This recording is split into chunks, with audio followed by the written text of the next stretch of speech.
Yeah. I say, I mean medication. No, I just need a beat. We had a question come in the other day where someone wanted to know that if they only wanted to apply to 3 or 4 schools because these are the only schools they want to go to, do we still have to apply for 15 schools? Now, here's my opinion on this. Even though you may have your dream school, a lot of people have dream schools that they want to go to. But in actuality, they really don't know what the school's about unless they've done their due diligence.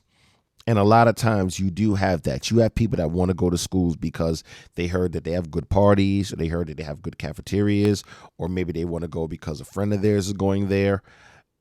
So you want to make sure that before you lock in on one of these universities, you're searching from top to bottom to figure out what are the good things about it. How can you benefit there? Will you be able to live there?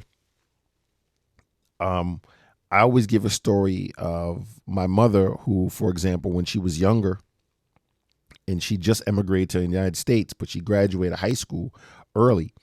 So she applied for Howard University in the 50s. She thought that she'd be able to go there.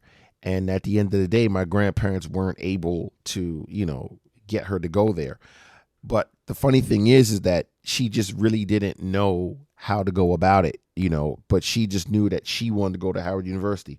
So all the universities in America, she just wanted to go to Howard University. She eventually went somewhere else. But I said to say it is that the more schools you have, then the less shock you're going to have when, for example, you might get turned down by one. Imagine if you apply to 3 schools only and all 3 of those schools turn you down. I've seen it happen to people. I've seen people get turned down for all their dream schools and they didn't put any safety schools behind them.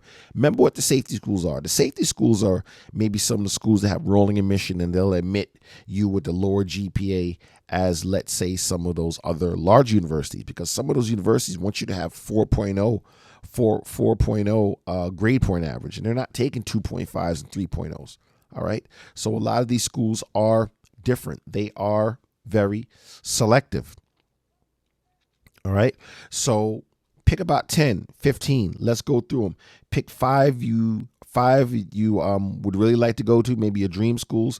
5 that might be a little bit out your reach, but you have a chance of making it. And then maybe like another 5 of some schools that are going to be a sure shot. I mean, that's just an example. You might do 2, you might do 15, you might do 20. But just remember, those fees start to catch up on you if you're not careful. All right? Like, comment, subscribe, questions, comments, short speeches. Let's leave this on the bottom here. And let's get you guys over the waters and into school in America. We've come this far already. We're going to be having more workshops coming up soon, which is going to help the transition become smooth for you guys. All right? Signing out. We'll see you guys later.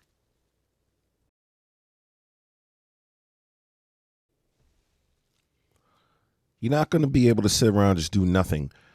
And I think that's the important part about applying early for universities and colleges, especially as an international student. You can't afford to sit around and just do nothing. You have to get on top of it. You have to do something every day. You have to apply to schools every day. You can't sit around and just do nothing. If you do that, you're going to end up getting nothing. You're going to end up doing nothing, and you're going to end up being nothing. So you have to make sure you're jumping on this right now. What are you waiting for? Get on it right now. Find the schools you want to apply to. Jump on it. Get the fees off. The fees for the application. Find out what's needed, and let's get moving. And don't just sit there and do nothing. We can't have that.